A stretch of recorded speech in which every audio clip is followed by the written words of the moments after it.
Judith Pinnolis is an associate director at the library, Berklee College of Music, and the Boston Conservatory at Berkeley. She is also adjunct faculty at the School of Jewish Music of Hebrew College. Previously, she served as a research librarian at Brandeis University for over 2 decades. She has served as chair of the Jewish Music Roundtable of the Music Library Association, chair of the chapters of Council of ACRL, president of ACRL New England chapter, and on the ACRL National Leadership Council. Judith is creator and editor of the Jewish Music Web Center. Her area of research is on Jewish women in music. She has contributed to major references works such as a forthcoming Oxford Handbook of Jewish Music, the Shalvi Hyman Encyclopedia of Jewish Women, Encyclopedia Judaica, and Women and Music in America since 1900, an encyclopedia, The Reader's Guide to Judaism, and many other books and music reviews. She's published on topics of Jewish music, including cantor soprano Julie Rosewald, The Musical Career of a Jewish Woman, New Woman. In the American Jewish Archives, Judy received an MM at the College Conservatory of Music of the University of Cincinnati and an MS in Library Science at Simmons College. And now it is an honor and privilege for me to present Judy Pinnolis as our guest speaker. Thank you. And thank you for having me as part of your winter programming. Tonight, we're going to investigate an overview of women in liturgical music. But before I start, I'm sure a lot of you have the events of the last week on your minds. And we are grateful that those in Texas Synagogue came out alive. However, I know, we all know that we're not all together whole. We're not 100% okay. And many of us feel the need and security of healing. So to start out this evening, I thought I'd start out with an arrangement of a presentation to start out with a Mishaberach, a prayer for healing by a woman. And I'll start the screen share.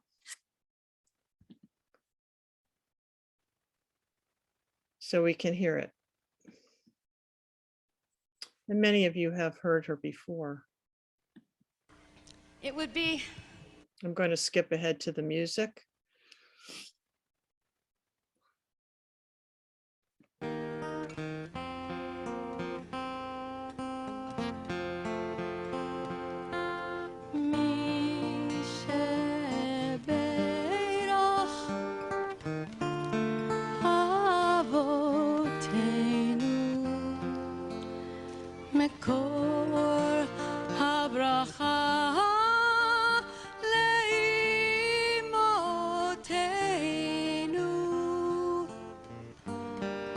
May the source of strength, who blessed the ones before us, help us find the courage to make our lives a blessing, and let us say amen. This is still for you.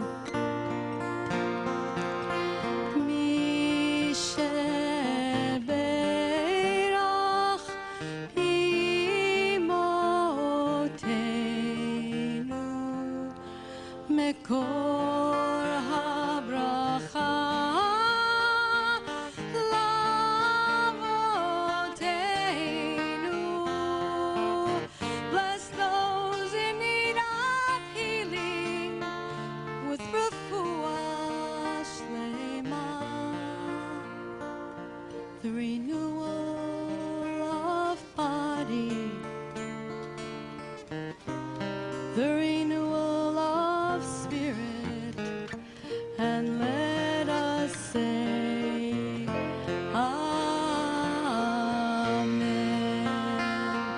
שבירך אבותינו.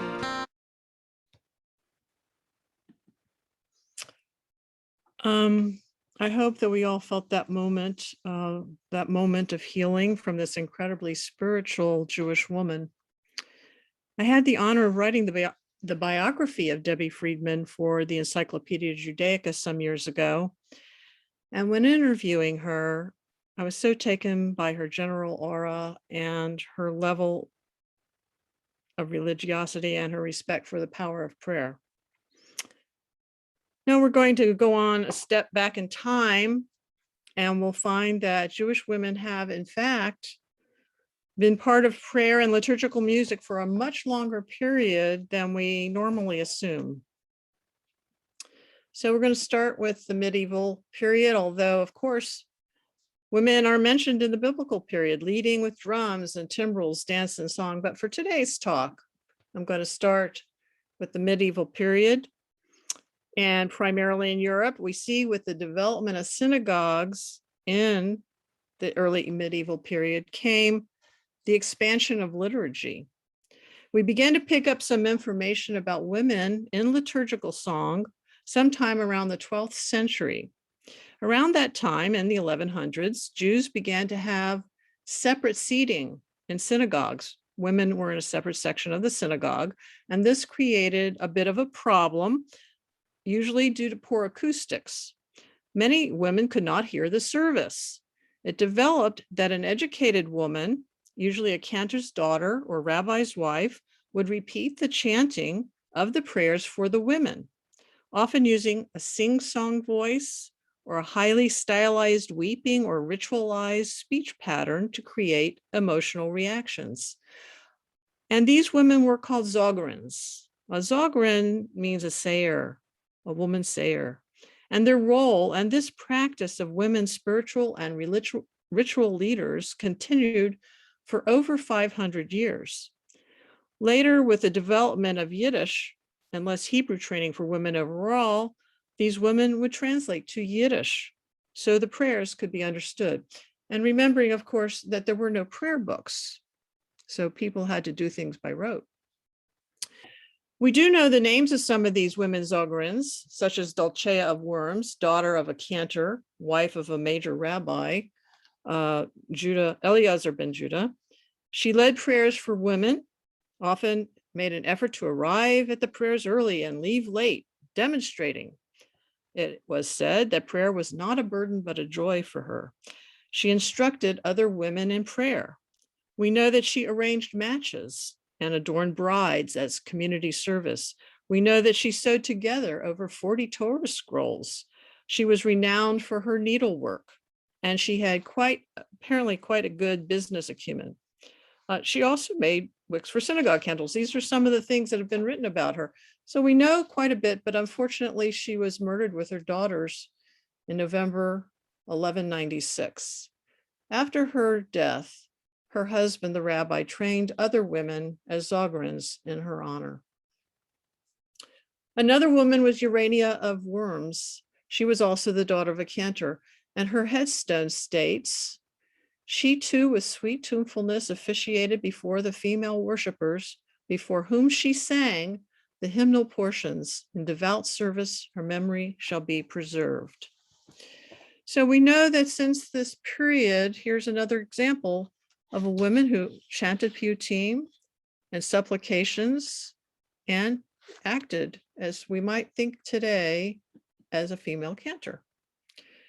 Another woman, I'm not going to go through all of them, but these are some of the better known people. Crescenza of Nuremberg, less is known about her, but it is recorded that she was a prayer leader of the women in that community's memorial book. Another title that they gave was Versorgung. In Germany, this was the kind of word that was also the same as Zoggerin.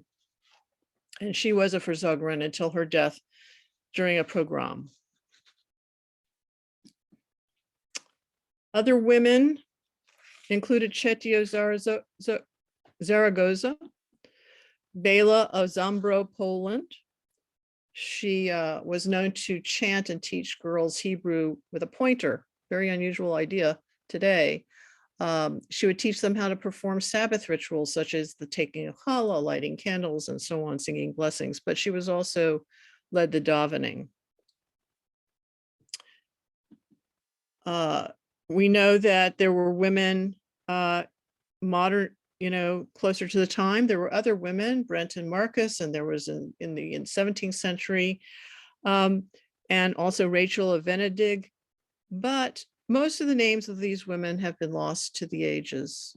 Closer to our own time, Bracha Prager of Grebenki, Ukraine, was a figure who was well known in her area. She was born in a small shtetl, but moved to Grebenki, and she was a Zogerin.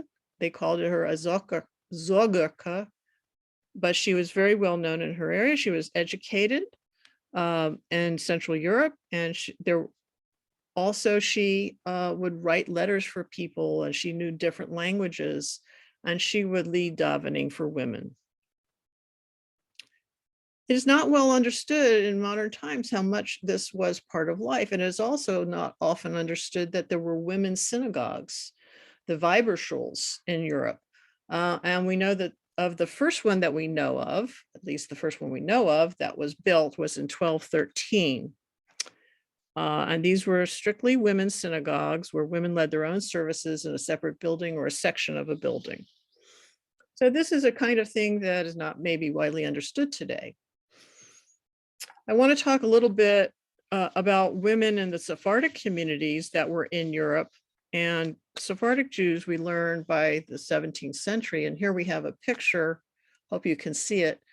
It's an engraving of when the synagogue in Amsterdam, the Portuguese synagogue, Sephardic synagogue, was dedicated, and men and women are freely mixing at the event.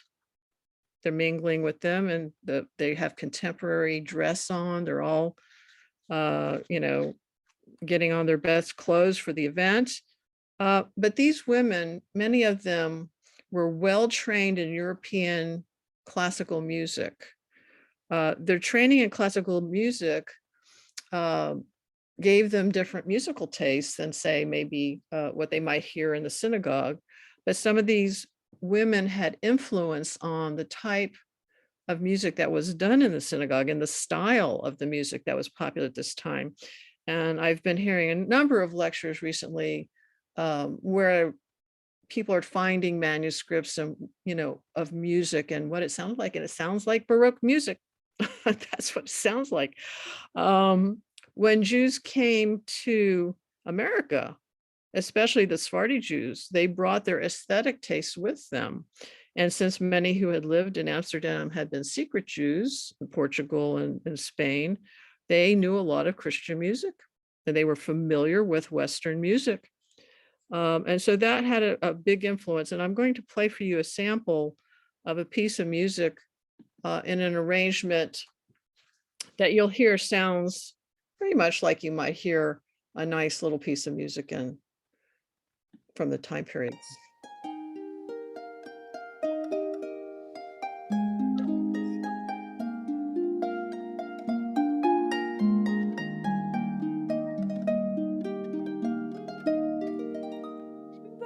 Bendijamos al Altísimo, al Señor que nos crió, démosle agradecimiento por los bienes que nos dio. Alabado sea su santo nombre, porque siempre nos ha apiadado. Load al Señor que es bueno, que para siempre su merced. We'll have to move on because I wanted to play for you a little bit of other pieces later. In America, some Sephardi women were creatively or artistically active in their synagogues and Jewish religious worship.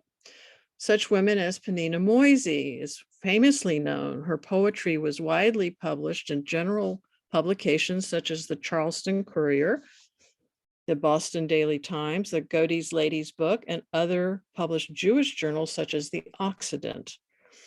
In 1842, Moisey published 60 of her religious poems and hymns written for the use of Hebrew congregations. with the revised edition in 1856, contained 190 of Moisey's hymns.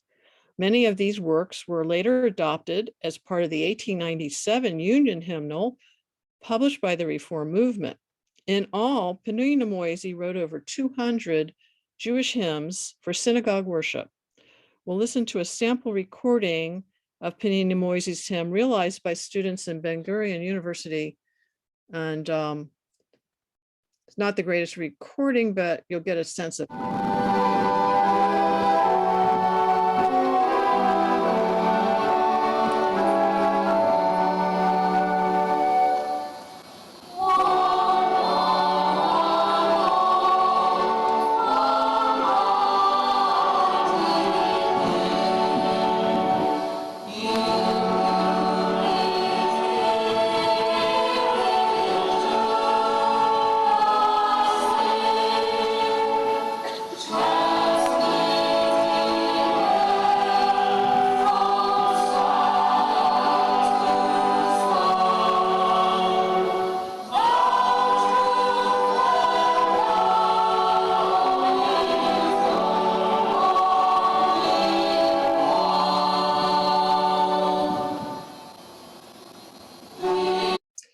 So I want to mention that, of course, a lot of people feel today that this kinds of hymn singing, 19th century hymn singing, sounded very Christian to our modern ears. But believe me, in 19th century Christians didn't think that. To them, the musical changes that Jews made sounded foreign to them. During the 19th century, we all are aware of the great reforms that led to the music of Sulzer, Lewandowski, Naumburg. Their large synagogues often employed SATB choirs, but people are often surprised to learn that organs were not actually used during Sabbath services by Sulzer.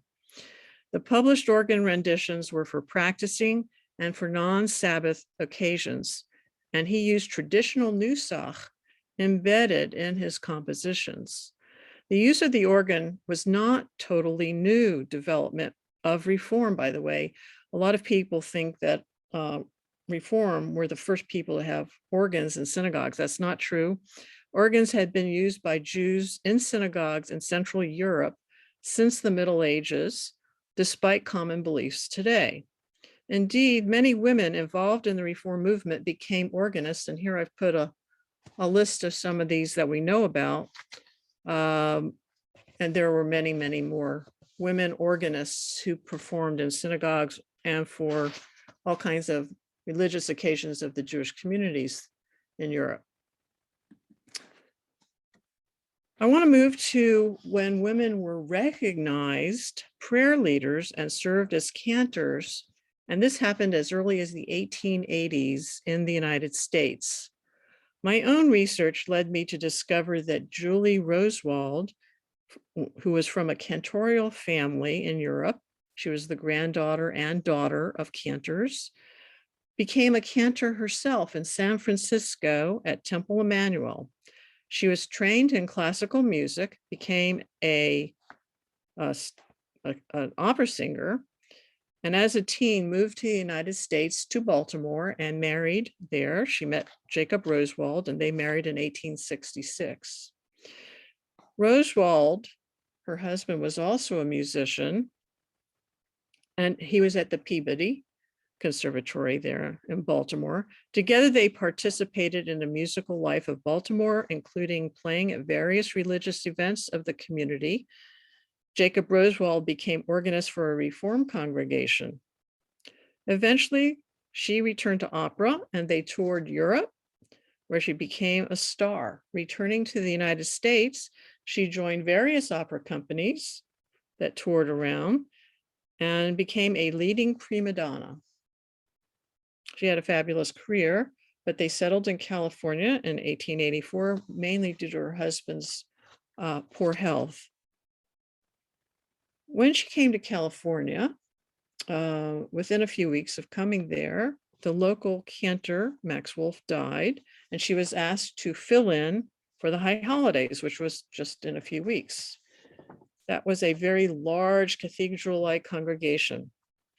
Given that she knew the German Hasenut and was such a good singer, she could just step in and lead the singing in the choir. They liked it so well that they hired her for the next 9 years, and she acted as the cantor soprano of the congregation. So this was the first known instance where that I know of in the United States in the modern era, where a woman is recognized and called a cantor in the United States. Not to be outdone, Temple Emmanuel on the East Coast in New York also hired a woman singer and soloist who played an important role in congregational musical life. Her name is Josephine Jacobi, and she was also an opera star at the Met in New York. In 1900, she sang at the funeral services for Rabbi Isaac Mayer Wise, described in the New York Times as, quote, one of the simplest yet most impressive memorial services ever held in this city, unquote. She was called upon for numerous occasions to represent the temple as a soloist, including interfaith concerts and many numerous special occasions. She gave numerous recitals and concerts to raise money for Jewish causes and charities. Josephine Jacobi, a contralto, was born and trained in New York. She was one of the first American to make it to the Met who reached the pinnacle of her art without studying in Europe. She debuted at the Met in 1904, and by the end of her years there had sung 68 times with such stars as Enrico Caruso, Geraldine Farrar, and others. So since we're getting to the modern era, it turns out that we actually have some very early recordings and can hear the voice of Josephine Jacobi. So I'm going to play a piece for you. L'air de Stefano, de l'opéra Roméo et Juliette, chanté par Madame Joséphine Jacobi, record Edison.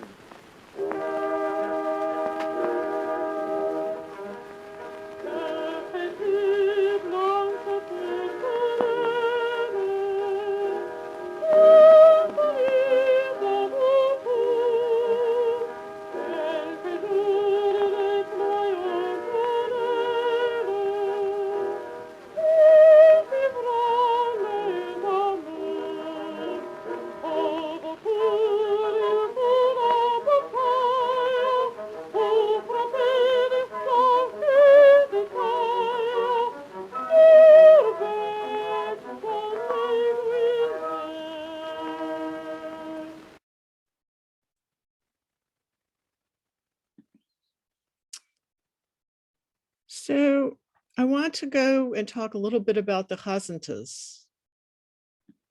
And who were the Chazentas? These were women, first of all, it's a term used for women who sang cantorial music as entertainment, not in synagogue. They sang this religious music outside synagogue because there was a demand for it, and because they could not sing in synagogue. And at that time, many synagogues did not allow women to lead services or to sing. However, the concert stage and this new technology of radio and records allowed them to have careers and to have more avenues of expression. And we have some very early recordings of these singers that give us an idea of singing styles. And many of the women lowered their voices. They lowered the voices to sound more like men. They came and often sang in these low registers, and they could muster sound for full force. Again, many of these women who went into this kind of music and knew the music were daughters of cantors, but they weren't allowed to do it, and they went to the secular stage. So let's see if we can, I have an example for you. This is an image of Perla Feig. She was known as the Hungarian Chazanta. She's a good example of a woman who lowered her voice to sound like a male singer. She was born in 1910 and actually was encouraged by the owner of a lodge in the Catskills to do something with her voice. So She didn't actually start doing this till she was in her middle age. And the only recordings we have are 1950s on, so a little bit late. She did start performing on the radio on WEVD and accompanied by the famous Abe Elstein. You may remember him. She sang new pieces every week and developed a vast repertoire. Her imitation of Zabel Kwartin was considered remarkable, and her trademark pieces were Kwartin pieces. And I'm going to play one of those for you now.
Perla Feg, it's interesting that she also was on the Yiddish stage, and she sang with the greats like Molly Pekin and Menashe Skolnick.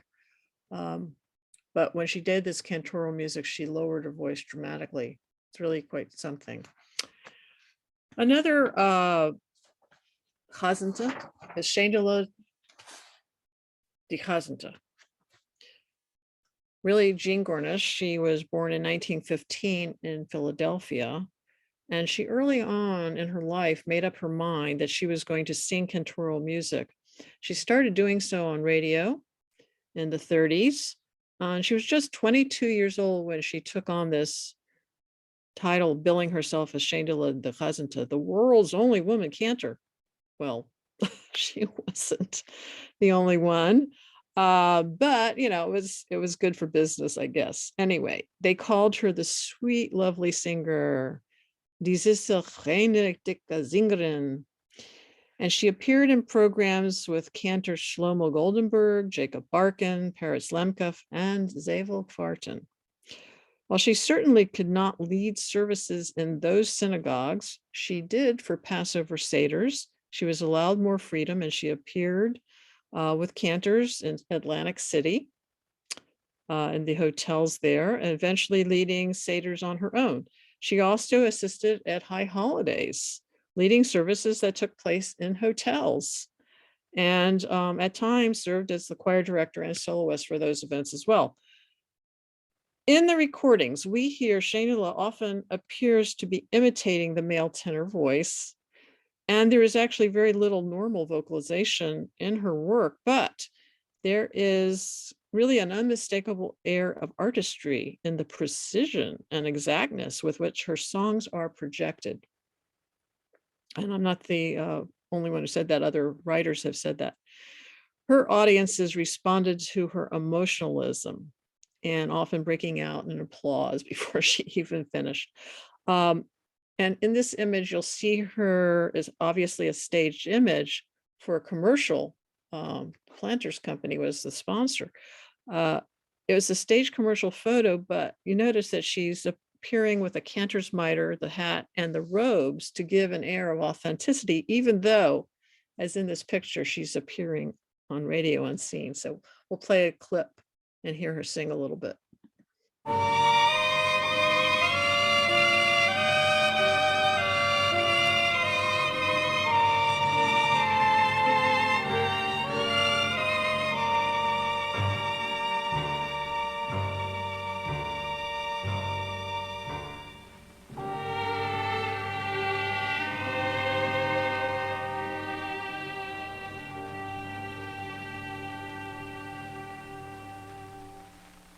Aneinu, aneinu,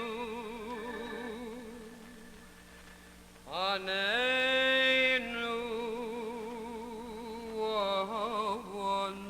aneinu, Elokewe,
I wanted to play through that section there because, you know, it's interesting that she had the ability to create the cracks, the break in the voice that was so common to that kind of singing in the golden age of cantor, where it's a lot easier for men physically to sing that cracks than it is for women, and she was able to do it.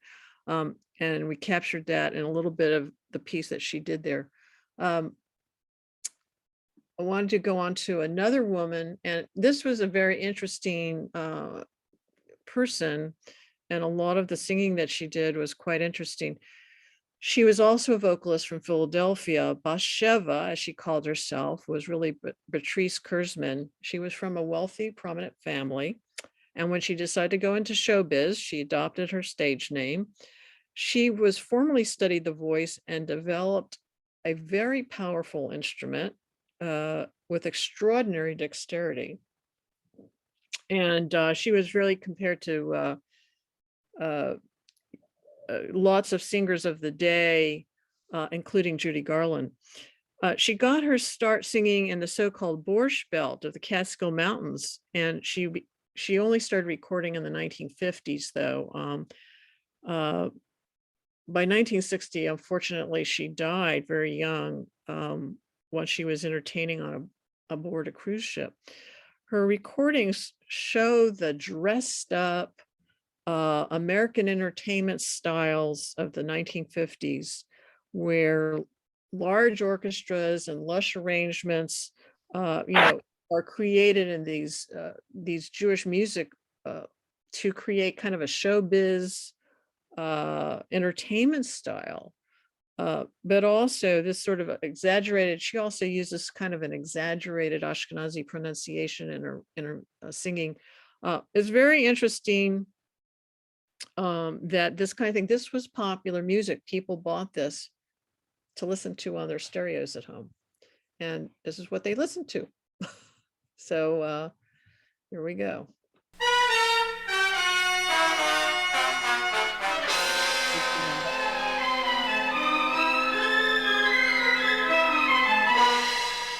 Only happened in the 50s.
I'm going to skip ahead only because of the time tonight, but I think you get the idea that this was a very dramatical presentation of cantoral music, kind of out of context, if you will.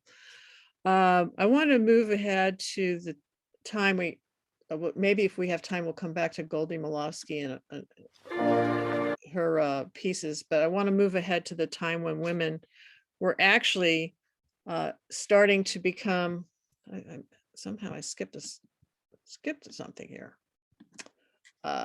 Cantors in synagogues, doing regular services and things like that. The first that we hear about is Betty Robbins, and she became a cantor in Temple of Voda in Oceanside in 1955. She was born in Greece, but moved to Poland as a young child. And she wanted to sing in the synagogue there, and the cantor agreed that she could sing as one of the choristers if she would cut her braids. So that was the deal. That was a lot to ask for a young girl back in that time. But anyway, in the 30s, the family escaped to Australia, and then she met an American serviceman, and she wound up in the States and so on. When she became a cantor in Oceanside, the New York Times ran an article saying that people thought it was the first time in history. Well, people always think it's the first time in history, but of course she wasn't. But nevertheless, it was very unusual, and she continued to sing in the synagogue there and teach, and she worked as a cantor in the synagogue, but was not ordained by officially in any kind of school. The first woman who was ordained was Barbara Jean Osfeld. And Barbara was born in St. Louis in 1952. She was a musical as a child. She was singing constantly and imitating songs on the radio. And from age 8, she remembers that she wanted to be a cantor. Unaware that women weren't accepted into the school, she applied to HUC and was accepted. And she loved it and all her studies there. And she got the opportunity to work with great cantors and other students there. She credits Arthur Wolfson from Temple Emmanuel in New York with teaching her the real nusach that she learned and showing her about the cantor and about being a real cantor. She graduated in 1975, receiving ordination at age 22. She had an illustrious career as a pulpit cantor, and later went on to the Placement Commission and received a doctorate in sacred music. Of her legacy is the first woman ever invested formally as a cantor from a major movement. Osfeld feels that she is not particularly significant that she was the first, but that women entered the cantorate. She feels that women in the cantorate raised the standards of the profession musically, intellectually, and spiritually, and has brought out the best in the men. That was from her. Barbara's love of being a cantor is often expressed poetically as well as musically. And this was something very interesting. She said, being a cantor is about loving words. I depend upon the constancy of the liturgical phrase. I expect it, need it to stir me. Once that happens, if it happens, I can command my voice to lift the words from the page. If everything is working, the words go up. That is the whole thing. And, spoken so beautifully that it's about the liturgy, it's about the prayer, not about her and her voice. So very nicely put. I'd like to talk about another woman. We start to turn to the conservative movement. The first two women who were ordained as cantors were Erika Lippitz and Marla Rosenfeld Barugel, and they were ordained in 1987. One woman who is significant in a women cantor today is Deborah Katchko Gray. You may have heard of her. She grew up in a distinguished family of cantors, studied with her father, Theodore Katchko, and several mentors. She is a fourth generation cantor and serves conservative congregations. At Boston University, she studied with Elie Wiesel, who encouraged her to become a cantor. Since 1999, Deborah has served at Temple Shereth Israel in Ridgefield, Connecticut, and is very active in her community. One of the things that Deborah has done really is help found I don't know why this is skipping. I apologize for that. The Women Cantors Network. And the Women Cantors Network just started out with, any women who were cantors, and it covers all the movements. And they are a support group for women and exchanging ideas and music and so on. And it still exists today and has hundreds of members. This is a picture of their very first get together. The first woman to serve as president of the Cantors Assembly for the conservative movement was Nancy Abramson, 2013 to 15. And she was followed by Elisa Pomerantz Burrow from 2017 to 19. So fairly recently. The first woman to become ordained in the Reconstructionist Rabbinical College, which is now, I guess, Reconstructing Judaism, was Sharon Hodes in 2002. Then the other development that's very interesting is that women cantors have become composers, and many women today who are in the cantorate are also composers. One of the people who I met very early when I was studying this is Benji Ellen Schiller. She was the first woman to become a full-time faculty member at Hebrew Union College, and she is also a cantor composer. And she studied in New York, and she received her bachelor's in Boston University and graduate studies, of course, at School of Sacred Music in New York. She became a cantor in 1987. I want to play for you a little bit of her Mishaberach.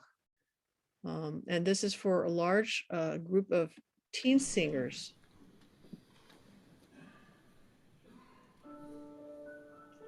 This is at, I believe, at New York.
I hate to break that off. It's so beautiful. Though I want to move on. As you know, we talked a little bit about Debbie Friedman and her sort of the advent of folk rock into the synagogue through her music. She was a great leader in that. What's really interesting also is many of her songs, are now already over 50 years old. And they still seem fresh in the minds of many people today. Other singer-songwriters and women who are composing for synagogue include Linda Hirshhorn, who Natalie Young, Rachel Nelson, and the list goes on. I want to play a piece here of this is from Linda Hirshhorn and Amicha Mocha.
I want to move ahead.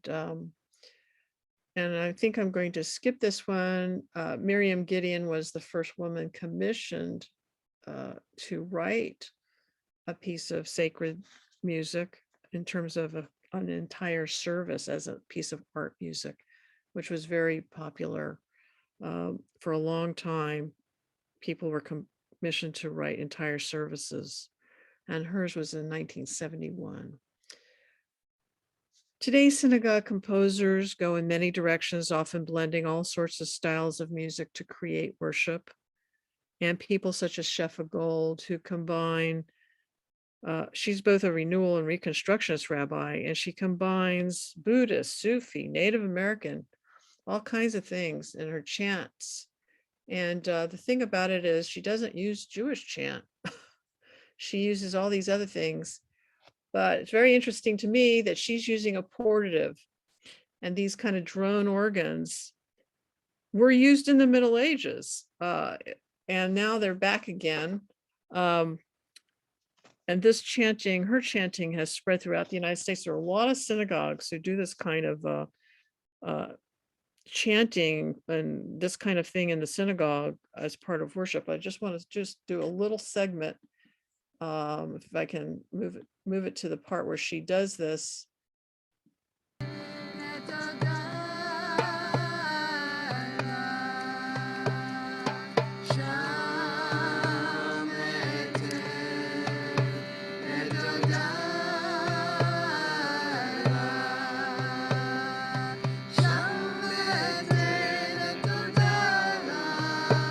Of course, there's nothing Jewish in terms of traditional Jewish nusach or chanting in this. What she's done is adopted other forms and from other cultures and brought it into the synagogue worship. So we've kind of come full circle in a way from the biblical period where Miriam and the women were singing with timbrels and dancing and beating on drums and all of this. And here we are today with women singing and dancing and beating on drums and playing with this kind of music, chanting in their roles in liturgical music. And so it's kind of an interesting thing there. But all of these women have turned worship in different directions, and women have been leading worship for hundreds of years in different ways and contributing with their voices, with instruments, and with movement. These types of blendings of style and format seem to be part of the American discourse today in Jewish worship. And the music itself is broad in style, it's constantly innovating and changing, and women are in the forefront of these changes in the tone and mood and sound of Jewish worship. And so I'm happy if we have time to take any questions and answer anything I can. And I do appreciate and thank you for your attention. I don't really see any questions in the chat. There's some comments. Serenay has a question. Serenay, if you'll unmute and you can ask your question. I just want to thank you so much for this wonderful presentation.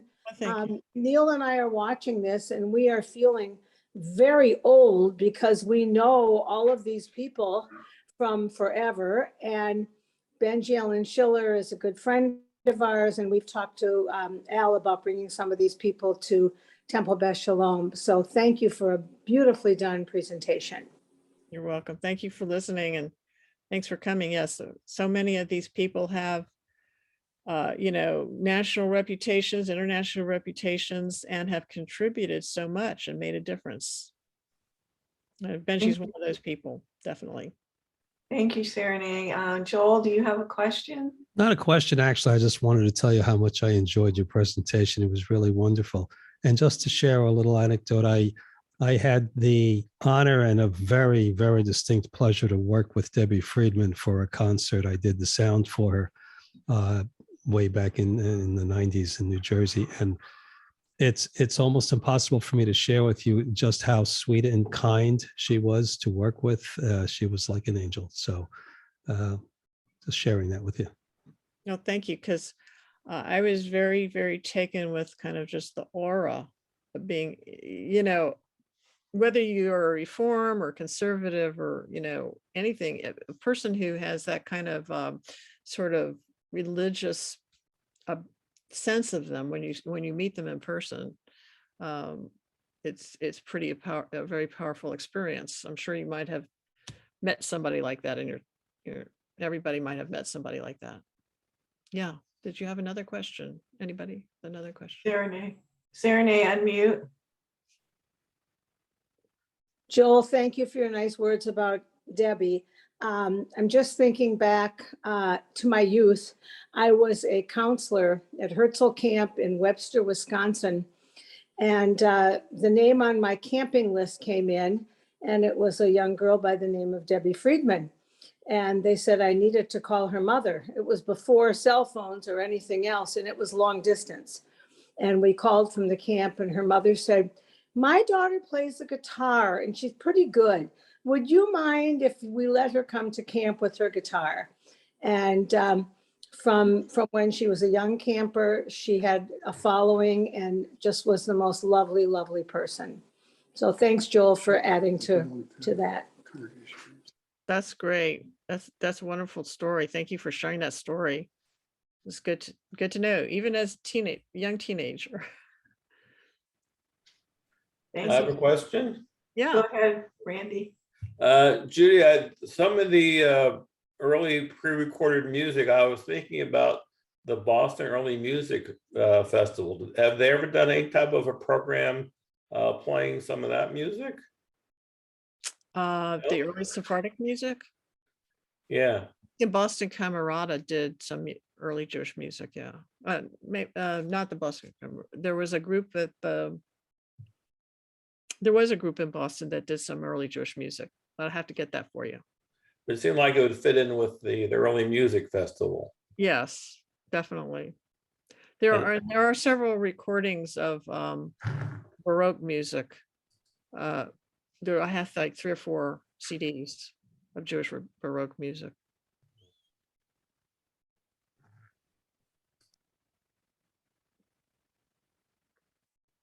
And more is being discovered all the time, I guess. Any other questions?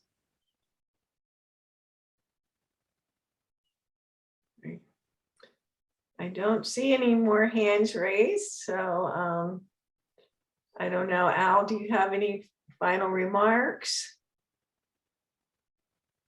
But I personally would like to Okay. thank you for the wonderful presentation, and we all enjoyed it so much. Thank you so much. And now we'll let Al finish up. Thank you, Judith. This was an incredible presentation. Just to add to the experience, Deborah Kochko-Gray used to be Deborah Kochko-Zimmerman. And she actually assumed, I think, the first woman pulpit as a chazan in the state of Connecticut, in Norwalk. We were colleagues there. And I guess she remarried, and that's how she dropped the Zimmerman and became a Gray. But Happens. it's a small world. It's Jewish geography. But Yeah. I would really like to thank you. This was just an incredible presentation. We could have probably gone on for another 2 hours. The music was just amazing. The things that we learned tonight were just fantastic. And I can't thank you enough for all that you did. Clearly, you've done an incredible amount of research on this. And maybe sometime we'll bring you back if you're interested. Sure. There's a We'll lot double what we paid you for tonight if you do it. You know, the musical samples, I had to keep them short, but of course, you know, you can, some of them you can go on YouTube and type in the names of these ladies and you'll find something by a lot of the women. And it's nice to be able to hear, you know, listen to and hear the music. So we thank all of you for coming tonight. Thank you again for coming out tonight and making just such a wonderful presentation, Judith. You're welcome. It was a pleasure, really.